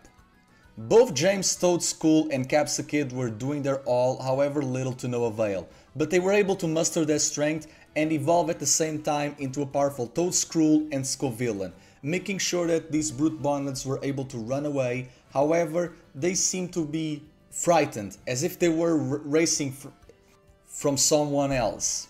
Team Rocket was able to banish these evildoers, and with that they got 2 new Pokemon and they are now stronger and more powerful than ever before. And after that, they meet 2 new grunts by the names of Zerk and Onia, and they thank these powerful trainers as they are also Paradox Busters, and they thank their leadership and their help in order to calm down all of these Brute Bonnets. It seems like Team Rocket was able to, be good for once. However, they still seem suspicious of these 2 new individuals, but then again, only time will tell. Episode 37. This begins the 3-part arc in the Asado Desert in the West Province of the Paldea region. This is one bonding episode between the girls and the boys as they are traveling through all of the Asado Desert and they meeting a lot of Bramblin and Brebelgast, and they seem to, get lost in some way or aspect due to the powerful sandstorms. And this is a great moment of bonding between both Ash and Arven, as well as Miraidon, as well as Nemona with Penny, as well as with Koraidon. This is a very small episode, but it's great and important to establish new dynamics within the group. Episode 38.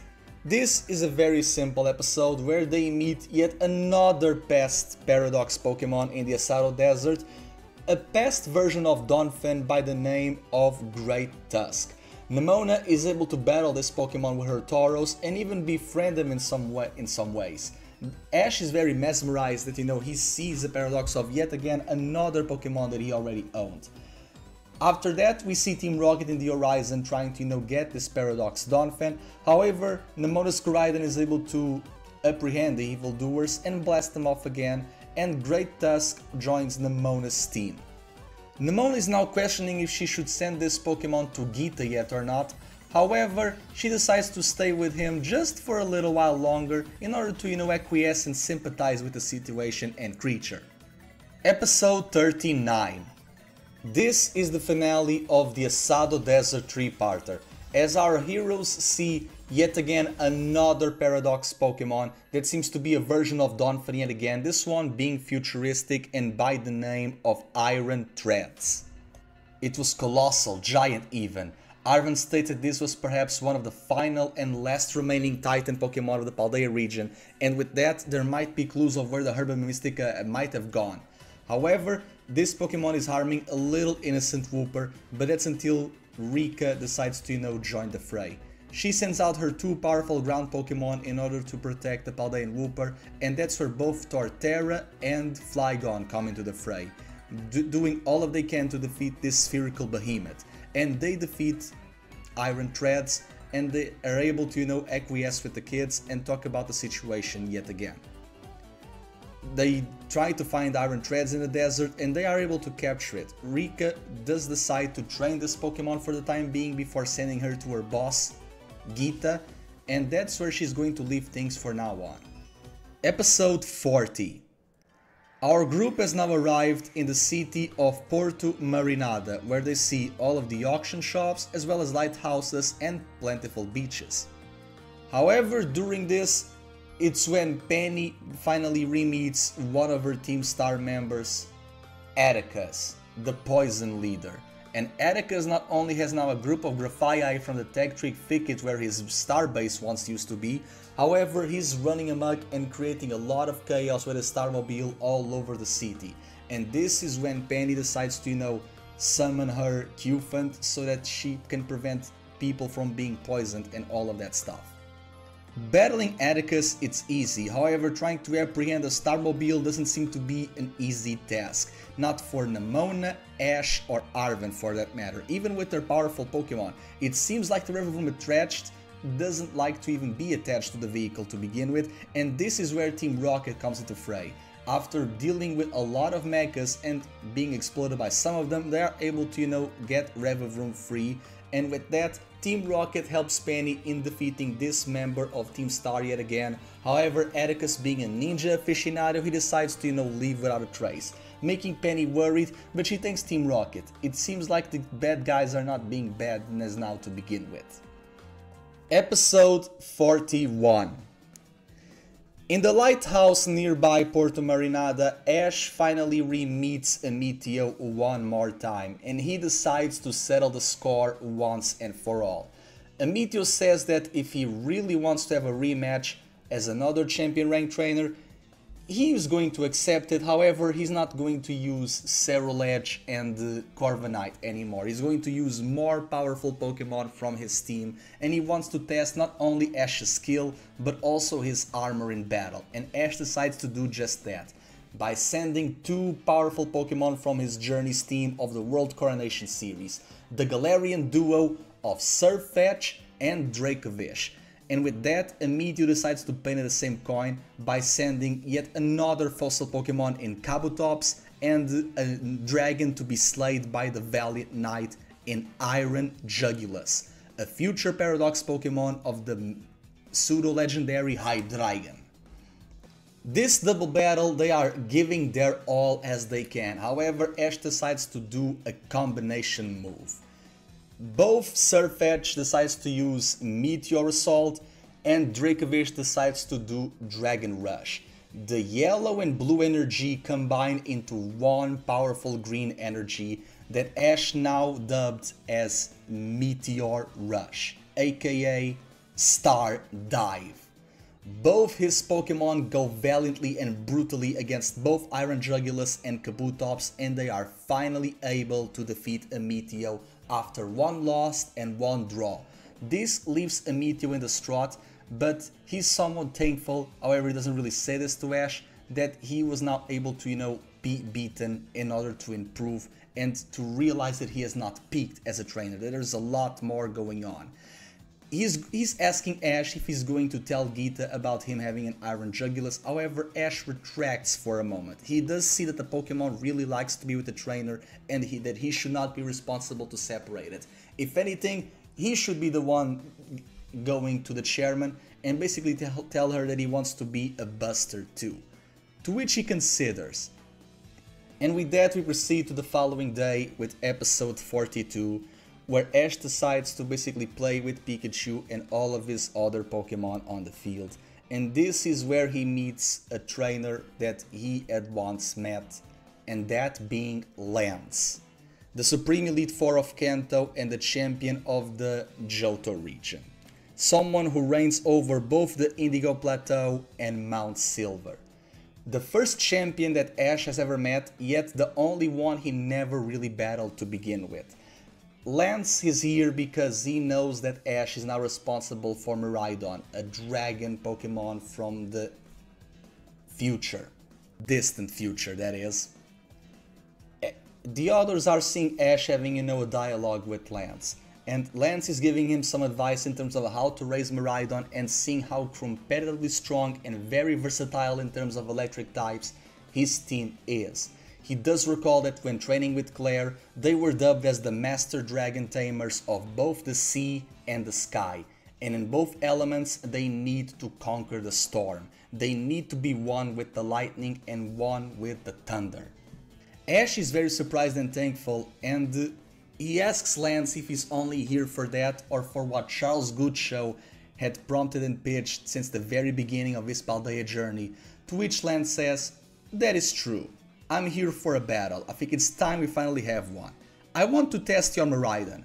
I know that he's not fully ill or capable, however, maybe battling will, kick it up a notch. Maybe turn some gears."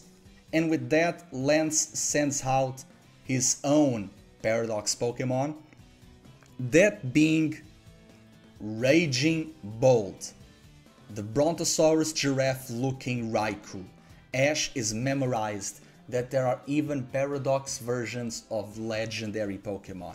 This is very amazing, and with that, Ash and Lance decide to duke it out with both Raging Bolt and Miraidon.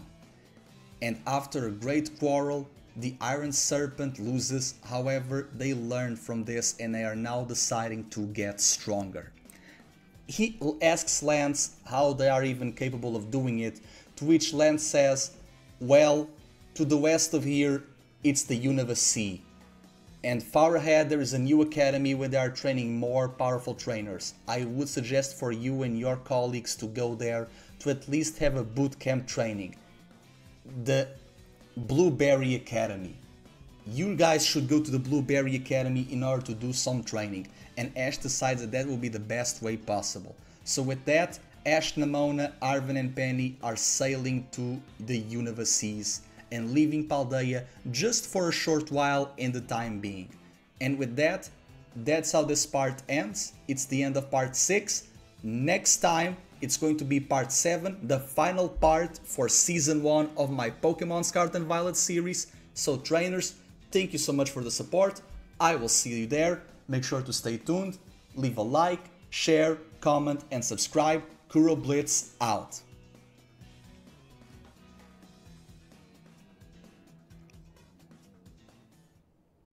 Last time on Pokemon Scarlet and Violet, Team Rocket was able to apprehend a group of wild Brute Bonnet while evolving 2 of their Pokemon.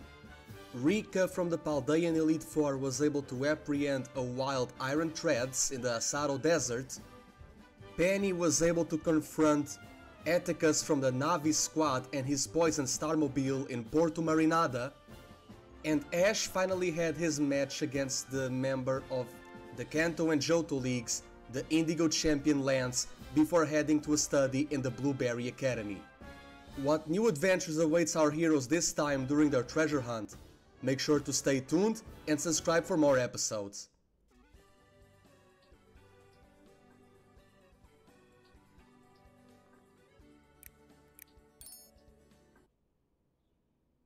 Episode 43. After catching a boat to the West Sea of Paldea, our heroes finally arrive to the Academy of Blueberry, in the shores of the Unova region. There, they are greeted by one of the teachers, Briar, one of the descendants of Heat, the explorer of Area Zero, and also a fascination for terrestrial Pokemon. She wants to test our heroes by having a battle with them. She does showcase her 2 psychic Pokemon of Reuniclus and Gothitelle, and she's able to terrestrialize her Embark into a ground type. This serves as amazing train not only for Penny and her Jolteon, but also for Arven and his Dashban. Briar does tell Arven that she knows about his parents' research, which is amazing, and she wants to dive deep into the matters to soon come. And this is the first time where our heroes are in the Blueberry Academy, and each of them are going to have a specific training regiment with their own Elite Four rankings, a group of trainers from a school battle club. Episode 44. Arven is able to train with the 5th rank of the Blueberry League crew, that being the Fire-type expert Crispin. Crispin does showcase his Blaziken and his Rotom Heat to Arven, where he trains a lot of Rocky Payload with his Bombardier, and this is where Arven's Fuecoco finally becomes a powerful Crocolore, and the two cooks have an amazing time together. This is an amazing way to either change recipes and even more stuff. Episode 45. In this episode, Penny decides to train her Cufant with the 4th rank of the Blueberry League, that being the Steel-type expert Hemaris, who has a soaring mechanic all over the terrarium biome with her Skarmory, and she's also able to train Sprigatito with her Empoleon in order to become a final powerful Floragato. So there you have it. Both Arven and Penny are able to evolve their starters to the middle stage, just like how Nemona did with Quaxly. Episode 46. This is just a very chill episode where everyone basically meets everyone during this training arc. It's kinda like the summer camps that we once used to have in the series. So where Ash rivals Drayton, Arven rivaled Crispin, Penny rivaled Amaris, and you have, Nemona rivaling Lacey as well, that they know each other from the old days. This is an episode in the Chargestone Cavern that leads to the group basically being, split in the terrarium, and they re-meet each other in Torch-lit Labyrinth. I think this is a great episode, not only to establish future relationships and dynamics for the future of the series, but also to basically have a cool down, the calm before the storm, if you will. And that is because in the behind the scenes of Team Quasar, Geeta has finally assembled her group of powerful trainers, that being Onyx, Sango, Agate and Spinel. She had tasked him, all of them, to basically get the badges of the Team Star bases, where Onyx and Sango defeated Eri and Ortega, while Agate and Spinel defeated Mela and Giacomo. Geeta defeated Atticus, the poison member of the Starmobile, and she reveals to them that he's now becoming a secret agent for, Team Quasar, leaving Team Star, and she still has Clive on her hand. She does tell that Team Quasar it's going to basically have new squads to counter the squads of Team Star, those being named after stars of the Cassiopeia constellation too. Those being of Marfak, Fulu, Archerd, Kaustula and Tycho. And this is where Geeta reveals that she landed her Grafaiai to Atticus.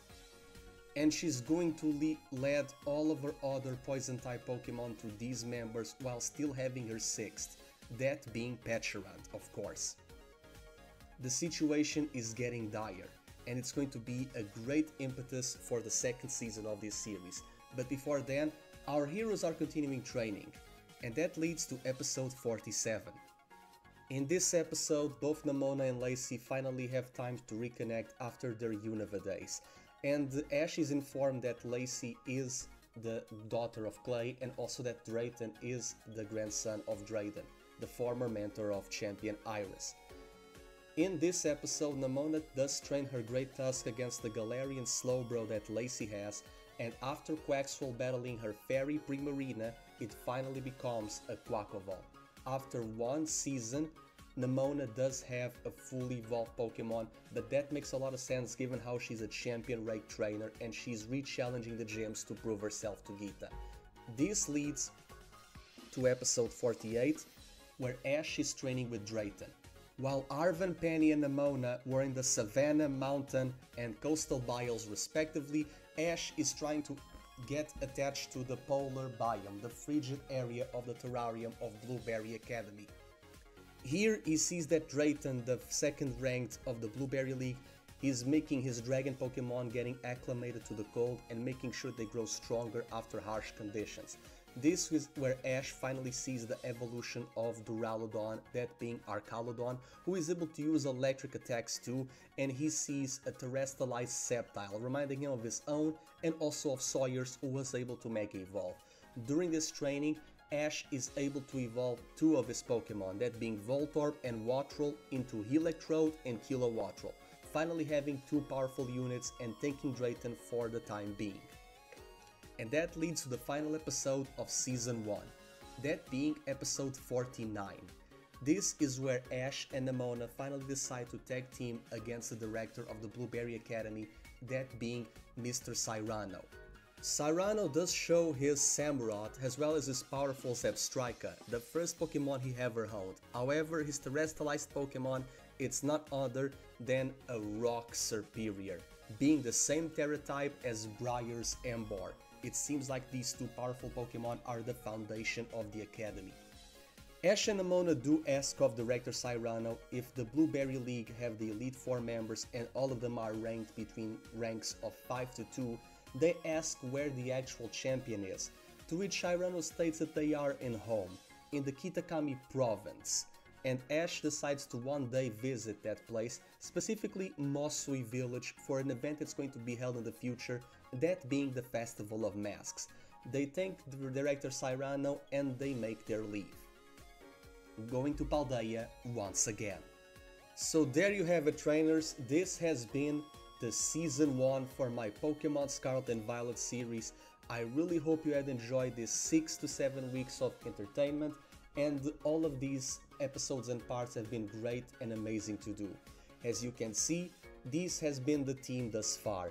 For Penny, she has 3 Pokemon in Jolteon, Floragato and Cufant. For Arven, he has 3 Pokemon as well in Dashbun, Crocolore and Bombardier.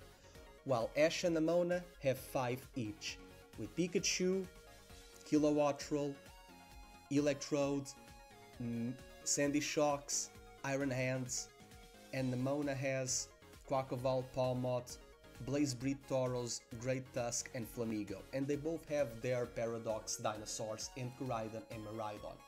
This has been the team thus far. Future additions will be made in Season 2, and that's what I have to announce.